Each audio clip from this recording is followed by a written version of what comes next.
All right, we're live. Today I have Corey Quinn here. Corey is the author of a new book, Anyone, Not Everyone. There we go, right on. A proven Yeah. system to escape founder-led sales. Yeah. I came across Corey fairly recently, and then I started listening to his book. And now I'm like, can't wait to get to the end because there's been so much like, yes, he's saying really well what I've been trying to put into words. So Mhm. Yeah. yeah, I'm really grateful to have you on and to talk more kind of about your thinking and your approach. Sure. And yeah, I mean, I maybe you can say more about your background, but Yeah. great to have you. Thank you, David. I'm excited to be here. We were just chatting before we went live here, and I understand that you have a large background in agencies, just as I do, and so and helping agencies to grow. So I love talking shop. I love meeting other folks who have that background because I think it is an interesting path, and you get exposed to a lot of unique challenges that other marketers don't get to wrestle with. So I'm excited to be here. I'm excited for our conversation. By way of background, I've been in the agency space about 17 years, and started after. So I got a master's in business administration, an MBA from USC, and I left that. I left the curriculum, I left the program when I got my degree, and I went into the agency space in the sales capacity. So I was a business development rep for a PPC and SEO agency that was targeting, large enterprises. And the interesting thing about that, I think, that ultimately led to the book and the work I do now is that agency was founded by a graduate of Harvard Business School, HBS. And in the United States, what you have when you graduate from HBS is that you have access to this great sort of network, this Ivy League network of successful people. At least that's what they sell you, right? Right. And the way that the agency grew was through this CEO leveraging his amazing network. And me on the sales team, I'd get these very warm introductions to the CMO of Remax and Lululemon and Hyundai and all these amazing brands. We would go in and close them, right? And so I spent about six or 7 years there in that sales capacity. And I love sales. I was the top producer on the team, quarter after quarter after quarter, best salesperson there, which was great. I left there, and then I went to another agency to run the sales department. And that was founded by another sort of very well connected CEO and founder. He was the ex CEO of MySpace, which Hmm. is, MySpace, the old Yeah, social media I'm network. old enough to know. Yeah. Yeah. and so if you're familiar with how that business works, they get a lot of the revenue from MySpace is through advertisers. And so he had a Rolodex of all these amazing advertisers, and he'd go into his cell phone and, text the CMO of this brand or that, all these designer, high-end brands. And as a result of that, we were able to grow the agency. And by the time I'd sort of been through this experience, it'd been about, 8 years, 9 years in the agency space. That was my understanding of how agencies grew, is that you have a charismatic founder with a fantastic network and go out and just kind of get the leads, and the sales team would just close them, right? Yeah. And it wasn't until I joined a company called Scorpion, which is a digital marketing agency. This time it was targeting local service businesses, specifically attorneys, that I found something different, which was that you would have these attorneys calling into the Scorpion sales team, and they found Scorpion because the attorney would be shopping for let's say a new website or more leads from the internet, and they would find a Scorpion client website, an attorney in their area usually, and at the bottom of the Scorpion client website would be a link to Scorpion, which would lead to eventually the phone call and ultimately a one call close by this sales team who would get the phone call and close it on the first call.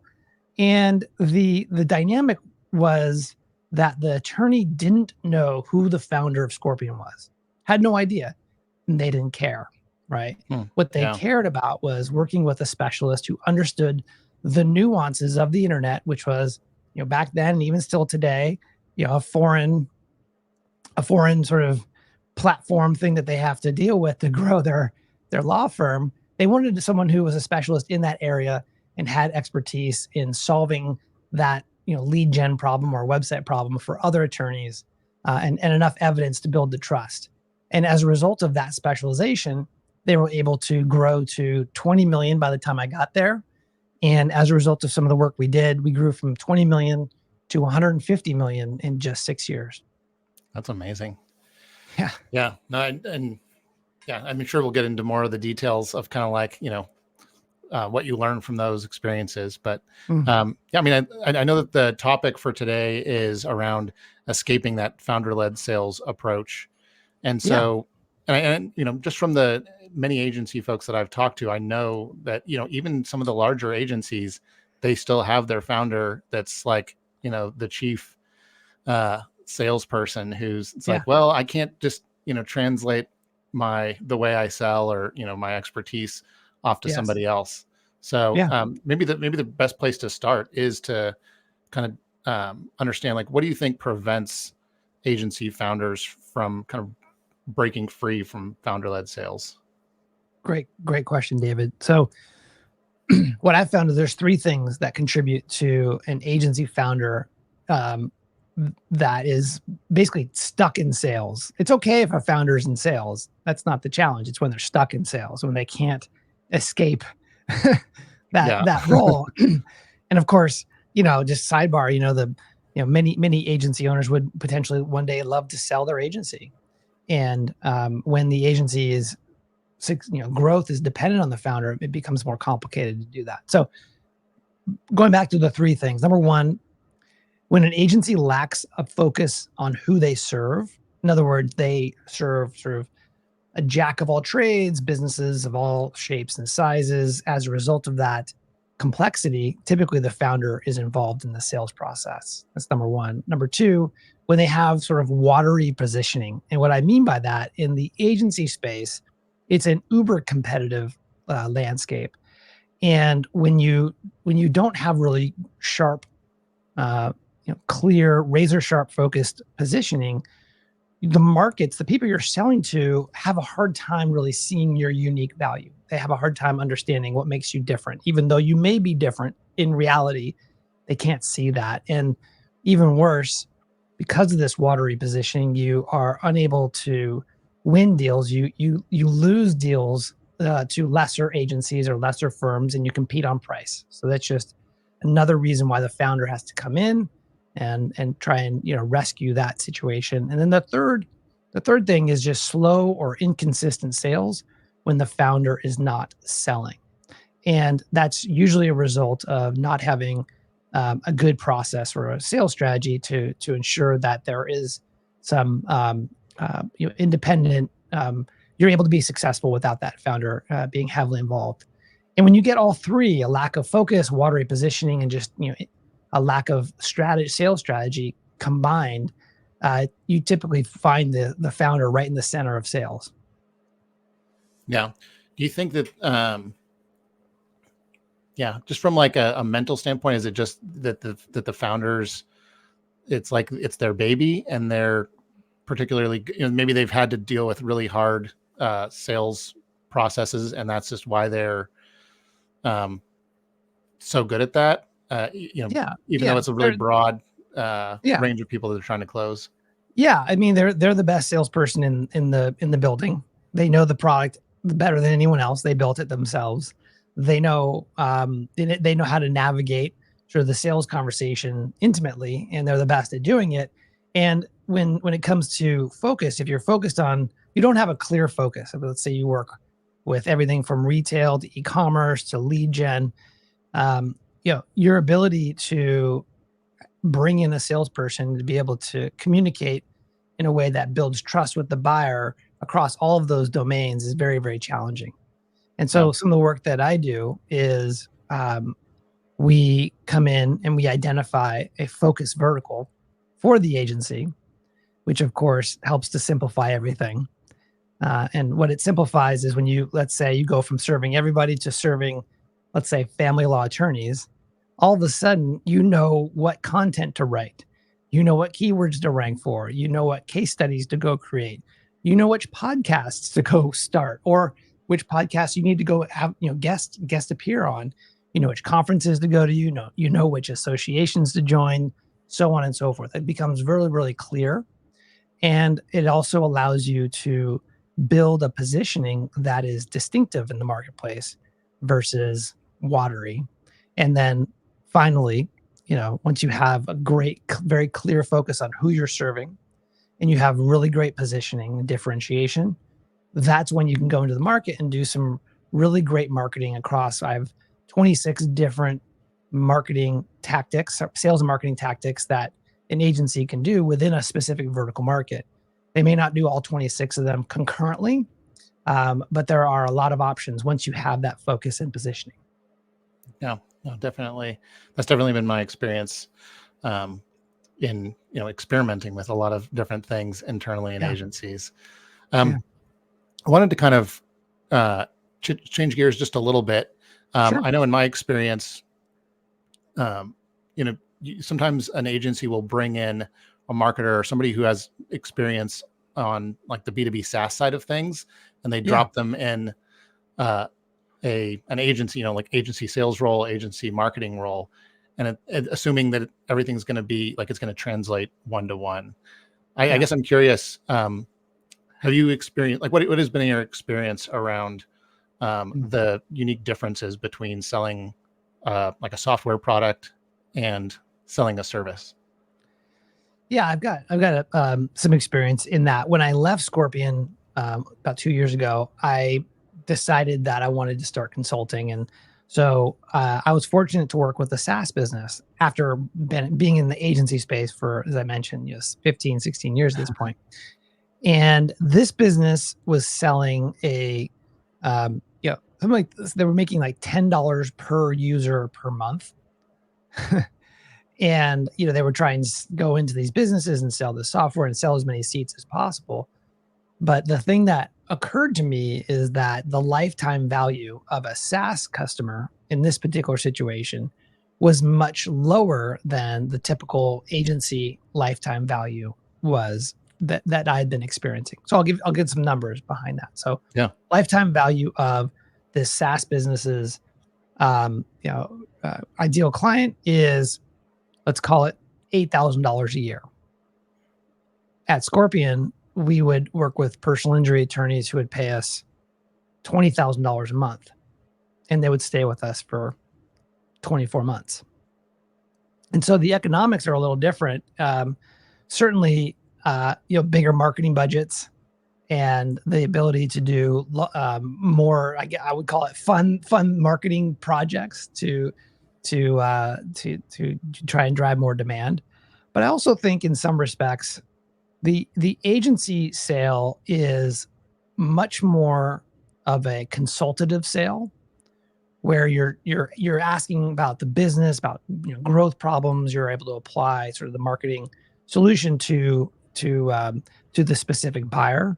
Whereas on the SaaS side, it's much more transactional. It's much more sort of, I would consider to be product marketing, and you're typically providing price on the site, and you're just trying to drive qualified traffic to the site and try to close that. So those are some of the initial sort of things that come to mind when I sort of compare and contrast those two.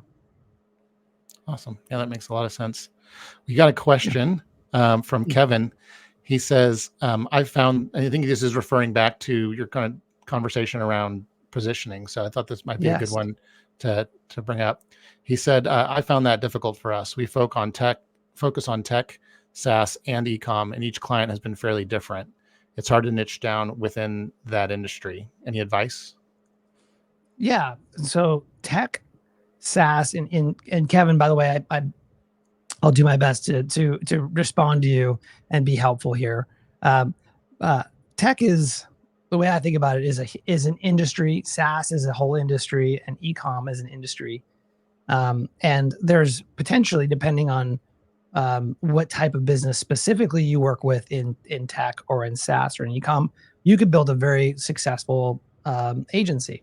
The example that that I found as part of my research and writing the book was that, plumbers, I think there's like 64,000 plumbing businesses in the United States. Like every city has like a large handful of plumbing businesses at least. And if you're only, mildly successful in penetrating the plumbing market as a result of specializing and focusing in on that, I think it's like, if you had 3% of that market, you'd have a deep, a deep 8-figure agency, very, very profitable, right? And so I think the first thing that first hurdle is, how do I, because when you share like tech, SaaS, and ecom, those are big categories, and I would challenge you to figure out, what who within those different categories or industries are going to be your sweet spot. Because when you are marketing, there's an old saying: if you market to everybody, you market to no one, right? And so part of the benefit of specializing is in narrowing your focus down to a specific buyer. Typically, you're looking, if you read David C. Baker, he recommends a target market of anywhere between 2,000 and 10,000 businesses. The point of that is that you can get very, very specific with your messaging and your positioning, your differentiation. And at that altitude, that very low altitude of businesses, you can become an extreme expert in that that little niche or that little vertical. And as a result of that, you're able to communicate at a level that other people who are not that specialized can communicate. You are using their insider words. You understand their business at a very intimate level, which in the agency space, there's just a lot of agencies everywhere trying to get business. and so you have to, the overall sort of approach is you'll be curious about how could you find a sort of a smaller segment of one of these three categories to focus your agency on. Yeah. No, that's definitely my experience. And I think you touch on this in the book too, but around like, maybe in the early days, you might be, closing in a variety of different types of clients. But at a certain point, you need to figure out, okay, well, which one of these is going to be the one that I really am like doubling down on and going deep with. And because that's what's going to differentiate you in the long run. It's the way you're going to be able to scale. Because of that sort of depth of expertise, people are going to be more drawn to you because you're specializing. So I mean, I liken it to your career, in the early days. Yeah. You want to try a variety of things. Like, is this the right fit for me? Is this the right fit for me? And then later on in your career, when you're wanting to be compensated better and that sort of thing, it's like, that's when you really focus in a particular area and you become like the go-to expert. So it's very similar, I think, as you grow in an agency to go that same direction. Yeah. And I think that's a natural route for many agency owners. Some, let's say are children of plumbers and they just start a plumbing agency. And that's the natural thing for them to do because they grew up in that environment. They understand that. But generally speaking, a lot of agency owners, they just hang out a shingle. They want to be in business. They want to start a business. They want to be a leader. They want to, maybe sell one day. And as a result of that desire, the best thing to do is just, put your name out there and start getting business and growing the agency. And that's wonderful. And as a result of that, you're going to get clear about what kind of clients you like working for, which kind of clients you really don't prefer working with, and what type of services you're really good at, what you enjoy doing. Because part of the curiosity, and when you're at this point of specialization, you want to be curious about, well, if I'm considering attorneys or medical spas as two potential vertical markets that to specialize your agency in, as a result of this focus and this specialization, there's a good chance you're going to fill your business with just those type of clients. And you want to make sure that, gosh, you actually like working with those folks. You're going to set yourself and your employees up for success. And the only real way to know that with any certainty is to have some experience working with them. Yeah, 100%. Yeah. Well, going back to some of my questions, I actually, I know you mentioned this in your book, so I think I'll start here. But you mentioned gifts as kind of a one way to work with outbound sales and kind of get you out of that founder-led approach. Can you talk a little bit more about that sort of approach? Well, I'll give you the context for where this all came from. At Scorpion, when I joined, it was about a 6-person sales team, and it was an inbound only sales motion, meaning all these inbound leads came in, they would close on one call close. And it was a really awesome situation. However, the founder had hired me as an outside marketing and sales guy to help grow in addition to the inbounds. The beauty of inbounds is that the phone rings, but you don't always know who's calling, right? You get sort of anyone who hears about you coming inbound. Great thing about outbound is that if you do your list building in the right way, then you're able to really cherry pick the businesses that you're going outbound to. And so at Scorpion, we brought in outbound sales and marketing to complement the inbound, because we did want to grow the business faster than just relying on those inbounds. And so the way that we did that is we did a couple of things. As you can imagine, if you're familiar working with sales teams, is that getting sales teams who are not used to going outbound to start doing that can be challenging.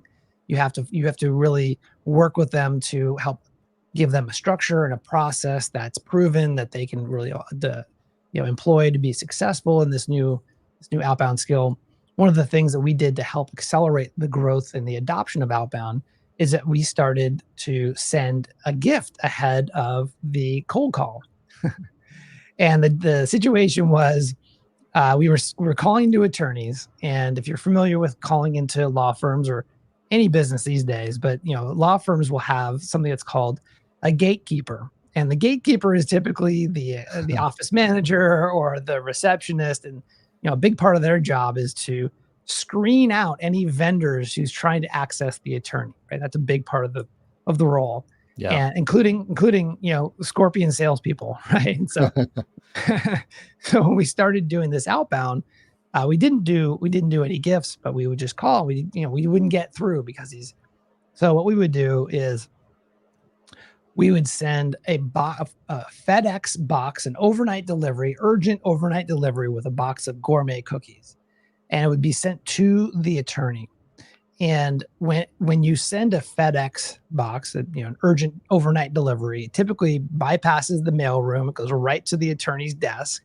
They open it up, and they're presented with a beautiful tin of these amazing cookies, these gourmet, like mouth-watering, kind of like you have to hold the wall just to like not fall down. That's how good they are. And inevitably, they end up in the break room.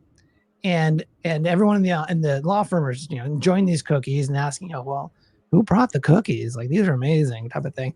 And the word Scorpion would get buzzed around the office. And by the time the salesperson would call, which is very, very soon after the cookies arrive, they would, instead of being met with the typical resistance, it would be more like, oh, hold on, David, I'll put you through to the attorney. He wants to talk to you.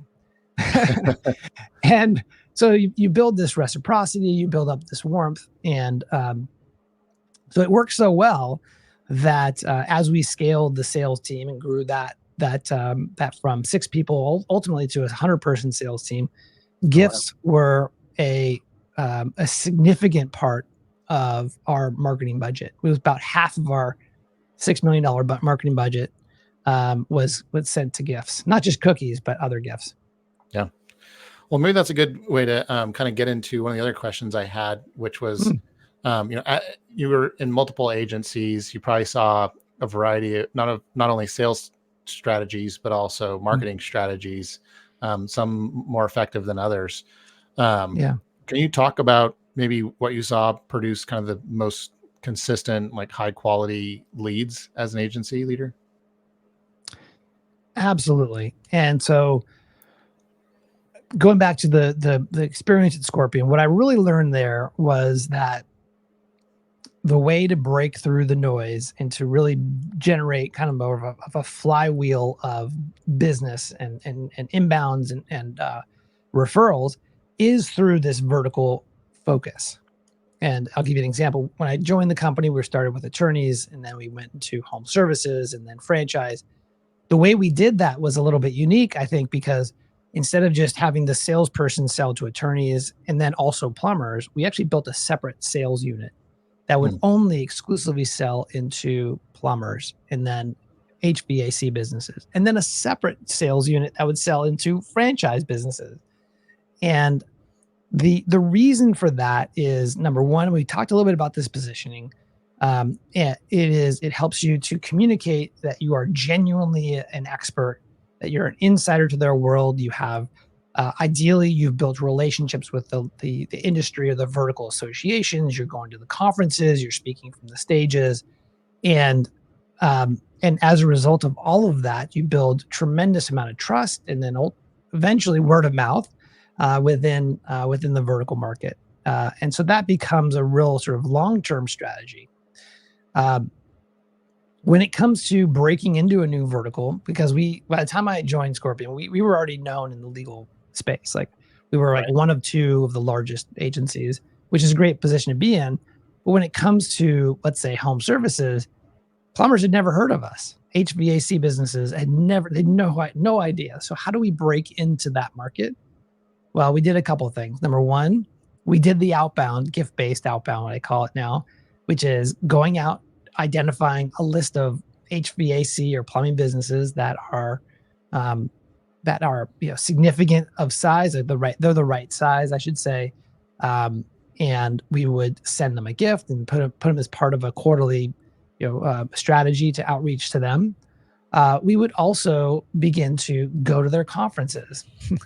We would start to do content marketing. We actually launched a podcast called The Sharpest Tool that was specifically speaking to plumbers and HVAC technicians, which was sort of an overlap between marketing and the home services or the trades.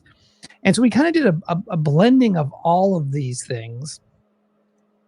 And that's really the way that I believe is the right approach. In other words, there really is no magic bullet in this. There is no overnight success sort of secret back pocket kind of playbook. It really is, identifying a vertical market, positioning yourself as an expert in that vertical market, and just going and knocking on doors and building a reputation that ends up feeding you over time.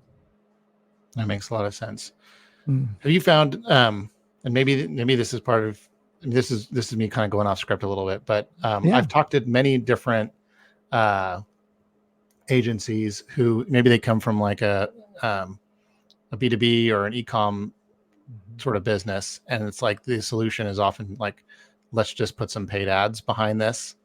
But I've always, at least of all the people I've talked with so far, they've all universally said, yeah, like we got leads, but they tended to be really poor quality leads. Do you feel like that, was that the case in your experience too? Like, I think paid ads in my mind, that's maybe due more to, you really need to build trust if you're going to be selling a larger ticket item or service. Yeah. And, direct response is probably not the easiest way to get there, but, what are your thoughts around like paid ads in particular as a strategy versus other ones? So if you think about it, someone who's responding to an offer, whether it's on Facebook or Google, some kind of paid advertisement, paid placement based on a keyword search or, some kind of intent-based targeting, they're typically it's indicative, or, what's typically happening is that they're in the buying process. Either they're, earlier stages where they're trying to define their problem and look at the options, or they're trying to make a decision. Typically in that situation, they are, at least the quality leads, the ones that you want to talk to, are going to be in more of a competitive situation. And as a result of that, the sales cycles can be longer because you're being compared to 3 other agencies and they're trying to go through their process and so on and so forth. This goes back to why I love outbound, because you can subvert the sales process and to the extent that you go out and you send cookies to a business owner who may not be actively looking to make a solution, but as a result of you interrupting their day in a positive way, and you build some trust and relationship, you may be able to subvert that whole comparative process. But I think to answer your question specifically, paid ads, I'll just refer to Scorpion because it's my most recent in-house experience. Paid ads we were trying to attract attorneys. attorneys didn't typically use a lot of keywords that we would like them to. They wouldn't do like, marketing for attorneys, right? They would just type in like SEO or something else, which is very hard to target from a keyword perspective because you don't know who's typing that in. And so always those channels, those sort of the traditional inbound channels when it comes to paid media was low volume for us. And yes, we would get a lot of garbage as well that we'd have to sort of sort through. I think it's something that if you're being conservative as it relates to your paid media budget, definitely I'm a big fan of remarketing. Obviously, if they've been to your site, if they've consumed some of your media, your content, put them on a remarketing list.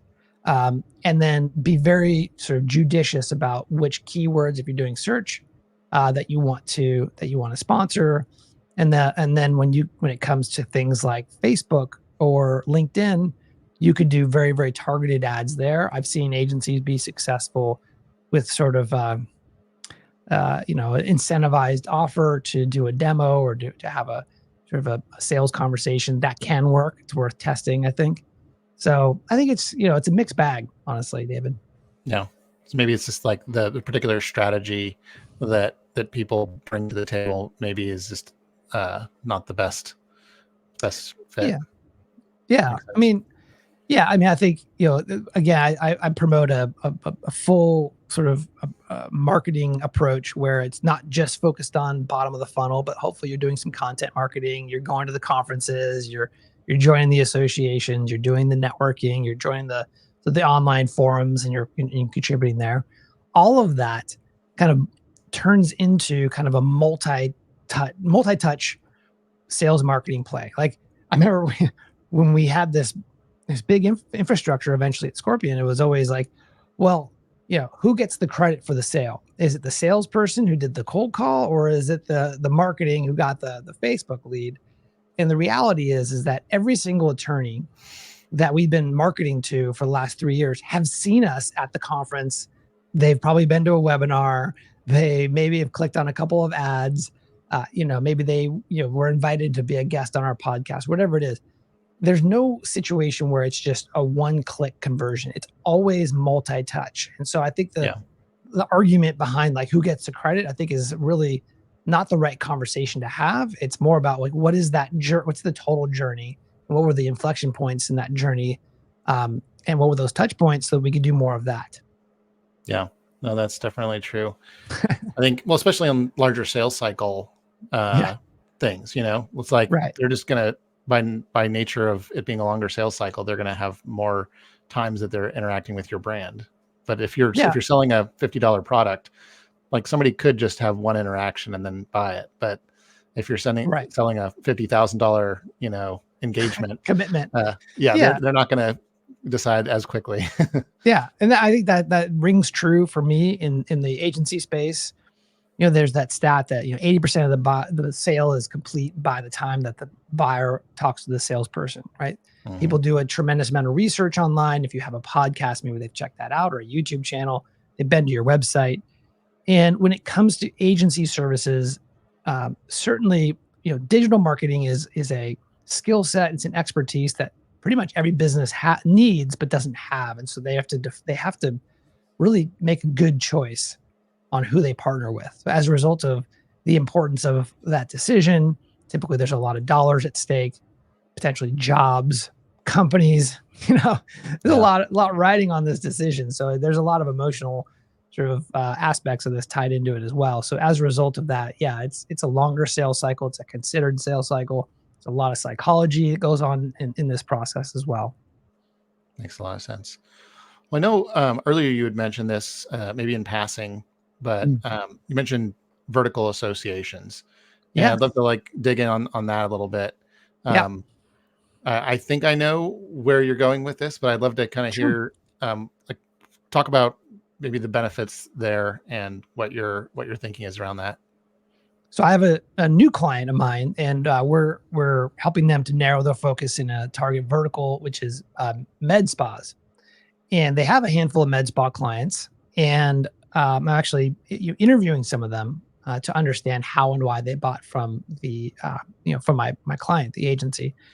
And what the business owners share with me is something I hear a lot, which is we were talking about, why they chose my client as a partner. And she said, gosh, I get approached every day by, uh, by, sorry, I'm just making a note because I want to make sure I don't forget it.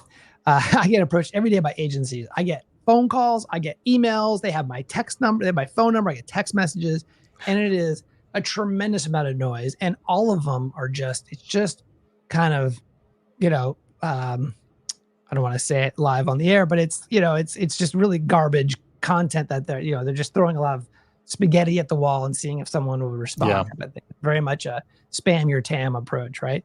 And so one of the ways that you can separate yourself from the noise that exists in the market today is to, of course, once you've identified a vertical market, is to get involved with an association, because it reinforces and it sends a signal that, hey, we are with you in this industry. We care about this industry. We're a visible part of it.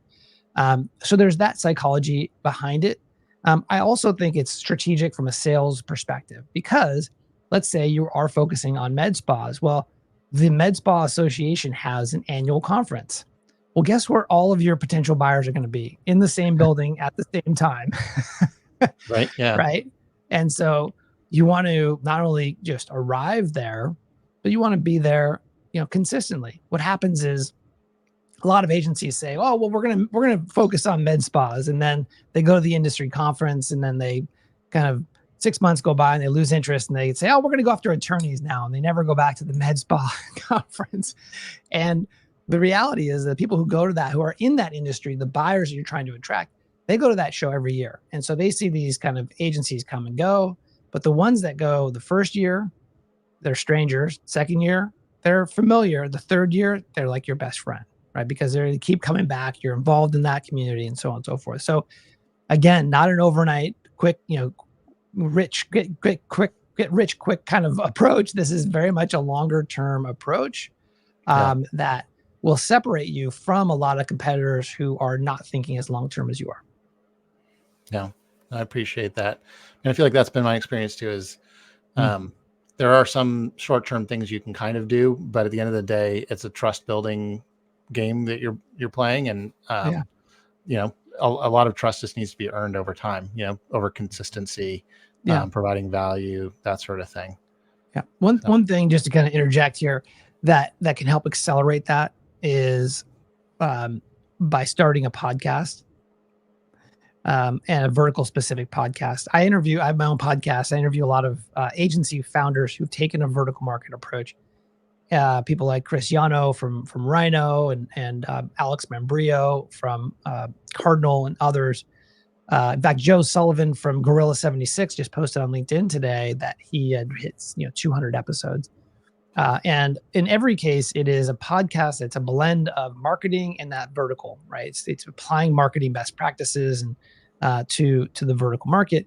And one of the ways you could build this is through doing interviews with subject matter experts, business owners, and so on and so forth in that vertical. And as a result of doing that, you're able to sort of short circuit the amount of time, or shorten the amount of time it takes to build great relationships with some of the influencers and some of the mavens I talk about in the book in that industry. So that's a great tactic. I recommend that pretty much, almost all my clients. Yeah, that makes a lot of sense.